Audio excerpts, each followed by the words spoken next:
Cold storage అగ్నిబాధిత పసుపు రైతులకు ప్రభుత్వం చేసిన వాగ్దానం మేరకు క్వింటాలకు 7,000 పరిహారం ఇవ్వకపోతే ప్రత్యక్ష పోరాటంతో పాటు న్యాయ పోరాటం కూడా చేస్తామని ఆంధ్రప్రదేశ్ పసుపు రైతుల సంఘం రాష్ట్ర కన్వీనర్ జొన్న శివశంకర్రావు స్పష్టం చేశారు. దుగ్గిరాలోని శుభ మహేశ్వరి అగ్నిబాధిత పసుపు రైతుల సమావేశం బుధవారం రాష్ట్ర కమిటీ సభ్యులు ములక శివసాంబిరెడ్డి అధ్యక్షతన జరిగింది. స్థానిక ఆర్టీసీ బస్టాండ్ ఎదురుగా గల ఆర్టీసీ విశ్రాంత ఉద్యోగుల కార్యాలయంలో జరిగిన సమావేశంలో శివశంకర్రావు మాట్లాడారు. 7 నెలలు గడిచినా గానీ ప్రభుత్వం పూర్తి పరిహారం ఇప్పించడంలో వైఫల్యం చెందిందని విమర్శించారు. మంత్రులు అధికారుల చుట్టూ ప్రదక్షిణ చేస్తున్నా గానీ పట్టించుకోకుండా ముఖం చాటేస్తున్నారని తెలిపారు. సుమారు 300 మంది రైతులకు సంబంధించి 100 కోట్ల విలువైన పసుపు కాలి బూడిదైందని ఆవేదన చెందారు.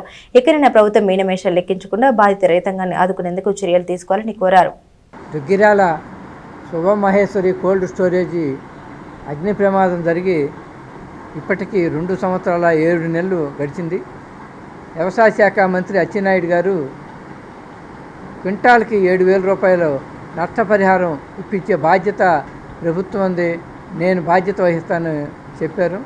కానీ ఈ మధ్యలో ఇన్సూరెన్స్ తాలూకా కొంత డబ్బు ఒక 2,000, 3,000, 4,000 అట్లా కొంతమందికి రైతులకు జమ అయినాయి. కానీ పూర్తి స్థాయిలో రైతులకి ప్రభుత్వం చెప్పిన వాగ్దానం మేరకు పరిహారం అందలేదు. ఈ మధ్యకాలంలో కేంద్ర మంత్రి వ్యవసాయ డాక్టర్ పెమ్మసాని చంద్రశేఖరరావు గారి ఆఫీసు నుంచి రైతుల మీద ఒత్తిడి తీసుకొచ్చి మీరు 5,000 తీసుకోండి, అంతకు మించి రావు, మీరు దాని మీద ఆ క్లెయిమ్ మీద సంతకాలు పెట్టి భవిష్యత్తులో మీరు కానీ మీ వారసులు కానీ ఎవరు కూడా కోర్టుకి కానీ ఆశ్రయించటం కానీ ఏది చేయకూడదు అని చెప్పటం అంటే చాలా బాధాకరమైన విషయం. దుగ్గిరాల శుభ మహేశ్వరి కోల్డ్ స్టోరేజ్లో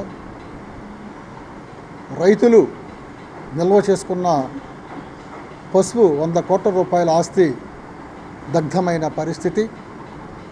దానికి సంబంధించి ఇన్సూరెన్స్ క్లెయిము కోల్డ్ స్టోరేజ్ యజమాని తక్కువ చేయటం వల్ల ఆ రోజు 12,000 రూపాయలు ధర కింటా ఉంటే రైతులు చేసిన ఆందోళన ఫలితంగా ప్రభుత్వం మారిన తర్వాత వ్యవసాయ మంత్రి అచ్చెన్నాయుడు గారి దగ్గర కింటాకు 7,000 రూపాయలు మద్దతు ధర 6,850 రూపాయలు ఉంది కాబట్టి కింటాకు 7,000 రూపాయలు ఇస్తామని చెప్పేసి ఒప్పందం జరిగింది.